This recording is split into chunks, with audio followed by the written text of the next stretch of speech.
Iran के Natanz परमाणु site पर इस बीच हमला हुआ है। यूनाइटेड स्टेट्स और इजराइल ने नतांज में किया है हमला। हमले में नतांज एटमी साइट को बनाया गया निशाना। ईरानी मीडिया के हवाले से खबर आई है, नतांज को निशाना बनाकर हमला किया गया। नतांज, इस्फहान, फोर्दो, बुशहर, ये खास तौर से न्यूक्लियर एनरिचमेंट, न्यूक्लियर रिसर्च और पीस टाइम न्यूक्लियर यूसेज से जुड़ी हुई जो साइट्स हैं, वहां पर अमेरिका लगातार हमले कर रहा है। उसको ये लग रहा है कि जिसको पीस टाइम यूसेज वाली बात कही गई, जिसको कहा गया कि रिसर्च में इसको अनुसंधान के लिए या चिकित्सा के लिए या फिर ऊर्जा बनाने के लिए हम इसका इस्तेमाल करेंगे, वहां भी ये बम बनाने की कार्रवाई हो सकती है। आप इसीलिए देख रहे हैं बुशहर को निशाना बनाया गया। इसीलिए जहां ये अपनी रिसर्च सेंटर जहां इन्होंने बनाया हुआ था इस्फहान को, वहां पर भी आपने देखा हमले हुए। फोर्दो को निशाना बनाया गया और आज फिर से ये खबर आई है कि नतांज पर एक बार फिर से हमला हुआ है। और जैसा मैं आपको बता रहा हूं, बुशहर में कल बड़ा हमला किया गया था। बुशहर में ईरान का एटमी संयंत्र है। बुशहर में हमले के बाद भीषण आग लग गई थी। बुशहर में हमले के बाद किस तरह की तस्वीरें सामने आई थी, वहां एक बार फिर से आप देख लीजिए। यहां सबसे बड़ा खतरा यह है कि यहां किसी भी तरह का अगर एनरिच्ड यूरेनियम है, अगर यहां पर रेडियो एक्टिव एलिमेंट स्टोर करके रखा गया है और यहां पर हमले होते हैं किसी भी जगह पर, मान लीजिए रेडियो एक्टिव एलिमेंट को जिस केस के भीतर सुरक्षित करके रखा जाता है ताकि रेडिएशन बाहर ना आए, अगर वो केस टूट गया तो जाहिर है आसपास का केस बहुत बिगड़ जाएगा, आसपास रेडिएशन बहुत फैल जाएगा। ये चिंता लगातार बनी हुई है। हालांकि IAEA ने अभी तक यही कहा है कि कहीं पर भी रेडिएशन लीक नहीं हुआ है। और इजराइल का ईरान पर भीषण अटैक, बैलिस्टिक मिसाइल फैक्ट्री पर हमला हुआ।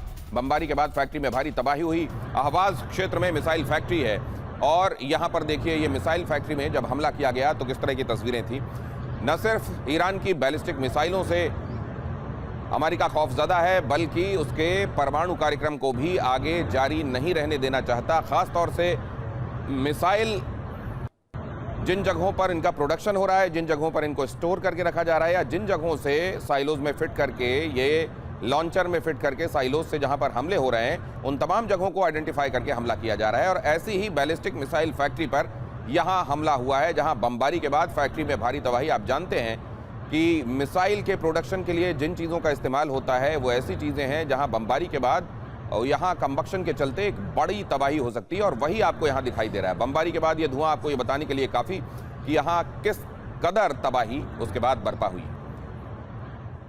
और बेरूत में इजराइल हमले के बाद भारी तबाही दिखाई दी है। इजरायली हमला किस तरह का हुआ, कैसी तबाही है, देखिए इन तस्वीरों में। हवाई हमलों से बेरूत शहर दहल गया। हमले के बाद कई इमारतें जमींदोज हो गई हैं। यहाँ भी आप देख रहे हैं लेबनान में भी अलग अलग ठिकानों को ईयरमार्क करके, अलग अलग ठिकानों को आइडेंटिफाई करके, जहां से हिजबुल्लाह अपनी एक्टिविटीज़ को अंजाम देता है, उन जगहों पर इजराइल हमले कर रहा है। न सिर्फ हवाई हमले हो रहे हैं बल्कि ज़मीनी हमले भी हो रहे हैं और आर्टिलरी गन्स का भी इस्तेमाल हो रहा है। जो सदर्न लेबनान का हिस्सा है, जो जाहिर है उत्तरी हिस्से से लगता है इजराइल के, वहाँ पर यह भी कहा जा रहा है कि ग्राउंड फोर्सेस भी ये इंश्योर करने में लगी हुई हैं कि हिजबुल्लाह को आने वाले दिनों में पूरी तरह से इनर्ट किया जा सके। और ईरान युद्ध पर IAEA ने बहुत बड़ा दावा किया है। क्या कहा है IAEA ने? ईरान की परमाणु क्षमता कभी खत्म नहीं होगी, और यह बहुत बड़ा बयान है। खास तौर से अमेरिका और इजराइल को इसको बहुत ध्यान से सुनना चाहिए, जो ये कहने में लगे हुए हैं कि हम परमाणु बम बनाने नहीं देंगे। तो राफेल ग्रॉसी यहां क्या कह रहे हैं? उनकी तरफ से यह कहा गया है कि किसी भी सूरत में यहां अगर आप समझ रहे हैं कि उसके एम्बिशंस को खत्म कर देंगे बम बनाने के, तो ये एम्बिशंस ईरान के कभी खत्म होने वाले नहीं हैं। ये जाहिर है बहुत बड़ा स्टेटमेंट है। IAEA की तरफ से स्टेटमेंट आया है। वो एजेंसी जो दुनिया भर में परमाणु कार्यक्रमों पर निगाह रखती है, वो एजेंसी अगर ये कह रही है कि ईरान अपनी महत्वाकांक्षाओं को रोक देगा आपके हमलों की वजह से, ऐसा नहीं है, तो ये अमेरिका और इजराइल के लिए बहुत बड़ा संदेश है। और अब जरा ये देखिए, उधर मुस्तबा, जिनके बारे में अमेरिका का दावा यह है कि वो बहुत बुरी तरह जख्मी हैं और वो इस स्थिति में नहीं है कि वो कमान संभाल सकें। मुस्तबा की आखिरी कसम के संदर्भ में ये जानकारी आपको देखनी चाहिए। IAEA चीफ राफेल ग्रॉसी के 6 दावे सामने आए हैं। ईरान को एटम बॉम्ब बनाने से रोकना असंभव है, कहा गया है। ईरान के पास 60% तक एनरिच्ड यूरेनियम संवर्धित यूरेनियम मौजूद है। हमले से ठिकानों को नुकसान हुआ है, लेकिन उसके जो भंडार हैं, रिजर्व हैं, वो सुरक्षित हैं। वैज्ञानिकों को यूरेनियम संवर्धन की जानकारी है और युद्ध से ईरान कमजोर तो हो रहा है, लेकिन उसके इरादे और मजबूत हो रहे हैं। युद्ध खत्म होने के बाद भी परमाणु बम बना लिए जाने का खौफ बरकरार रहेगा। सीबीएस न्यूज के हवाले से हम ये खबर आप तक पहुंचा रहे हैं। इसमें बड़ी बात क्या है वो आपको देखना चाहिए। ट्रंप के सलाहकार जॉन बोल्टन ने भी परमाणु खतरे से आगाह किया है। परमाणु सामग्री सुरक्षित नहीं होने तक यूनाइटेड स्टेट्स का ऑपरेशन सफल नहीं माना जाएगा। ये बात भी अपनी जगह तय है। बेशक ट्रंप कहीं पर भी ये नगाड़ा बजाने लगे, ये कहने लगे कि नहीं हमको तो हमने अचीव कर लिया अपने गोल्स को, जो हम जिनको लेकर चले थे इस युद्ध में। हकीकत यह है कि आपने गोल अचीव नहीं किया है। यही आईना दिखाने का काम राफेल ग्रॉसी के स्टेटमेंट में है। ईरानी संवर्धित यूरेनियम पर अमेरिका की नजर बनी हुई है। यूरेनियम पर नियंत्रण की योजना बना रहा है यूनाइटेड स्टेट्स।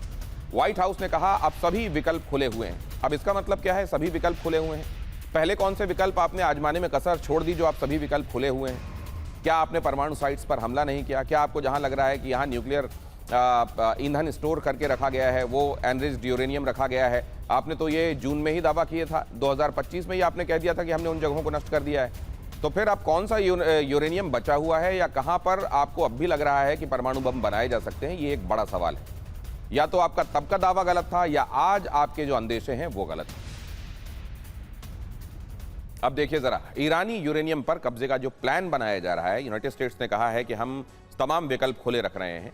यहां यूरेनियम को कंट्रोल करने के विकल्प पर काम जारी है। यूरेनियम को ईरान से बाहर निकालने की भी योजना बनाई जा रही है। ऑपरेशन के लिए अमेरिका की सीक्रेट यूनिट पर विचार किया जा रहा है कि अमेरिका की सीक्रेट यूनिट इसके लिए भेजी जाए, जो यूरेनियम को या रेडियो एक्टिव एलिमेंट्स को हैंडल करने में स्पेशलिस्ट होते हैं, उनको भेजा जाए और वो ईरान से इस एनरिच्ड यूरेनियम को, जो कहा जा रहा है कि 500 किलोग्राम के आसपास है, उसको निकाल कर ले जाएं। स्पेशल ऑपरेशन कमांड को तैनात करने पर चर्चा हो रही है। स्पेशल ऑपरेशन मिशन बेहद जोखिम भरा हो सकता है। टेक्निकली ऑपरेशन को मुश्किल भी जाहिर है बताया जा रहा है। विशेषज्ञों ने इसे यूनाइटेड स्टेट्स का एक चैलेंजिंग ऑपरेशन तक कहा है और कहा है कि यह करना जोखिम भरा होगा और यह बहुत ही ज्यादा एक तरीके से हिमाकती काम होगा जो करने के बारे में अमेरिका सोच रहा है।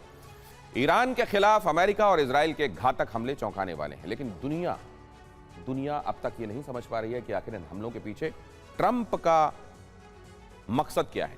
क्योंकि कभी वो न्यूक्लियर फैसिलिटीज तबाह करने का दावा करते हैं, तो कभी ईरान को न्यूक्लियर हथियार बनाने के करीब बता देते हैं।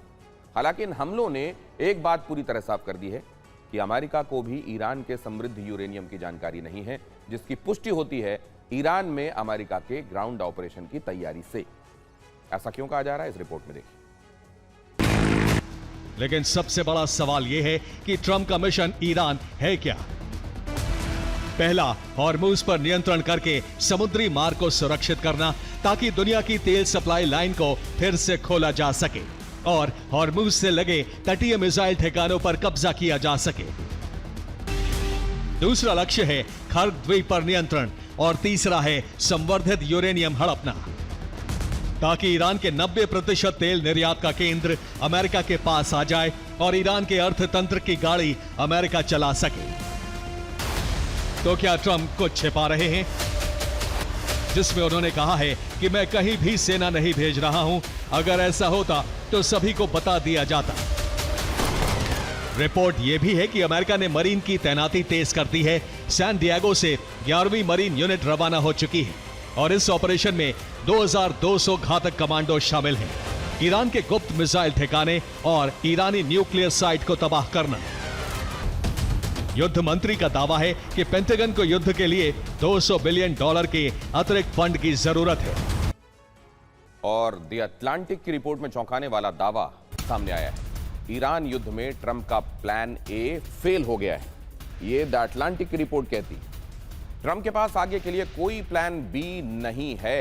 एज सच कोई प्लान बी बना नहीं है। जो प्लान अब आगे एग्जीक्यूट किया जाएगा वही प्लान बी समझ लिया जाएगा। द अटलांटिक ये इंडिकेट कर रहा है।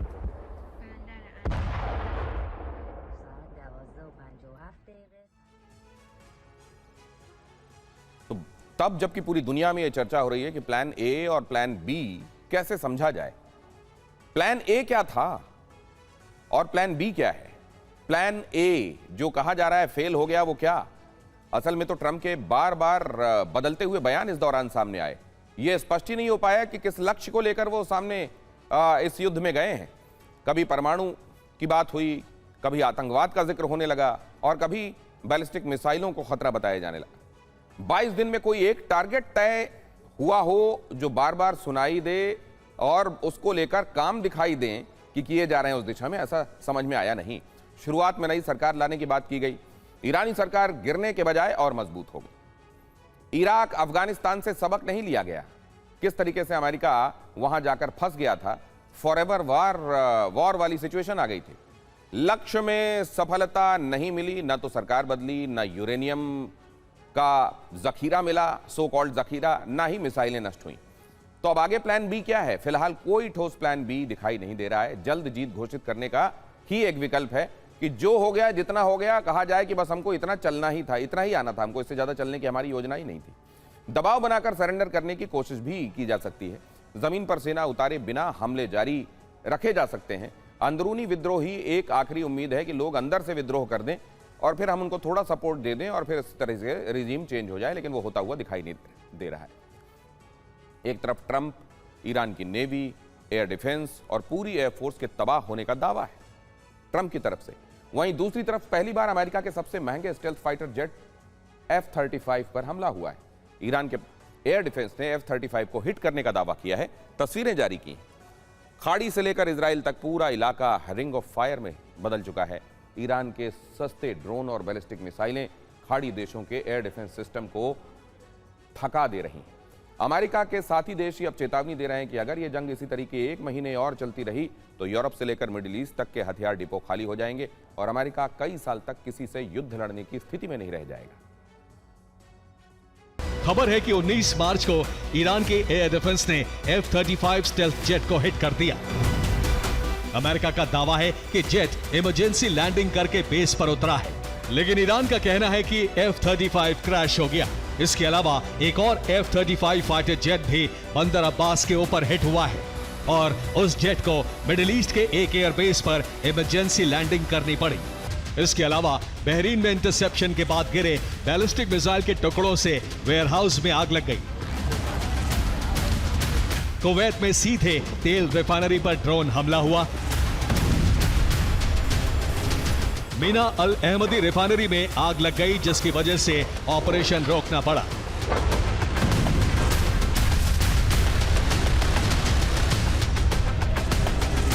कुवैत में एक ही दिन में 18 ड्रोन इंटरसेप्ट किए गए हैं। सऊदी अरब में सिर्फ 30 मिनट में 11 ड्रोन गिराए जाने का दावा किया है। प्रिंस सुल्तान एयरबेस तक ईरान के निशाने पर आ गया है। इराक में अमेरिकी बेस के पास धमाके हुए हैं। एरबिल के अल हरीर बेस को टारगेट किया गया है। इसके अलावा जॉर्डन के उत्तरी इलाकों में भी विस्फोट हुए हैं।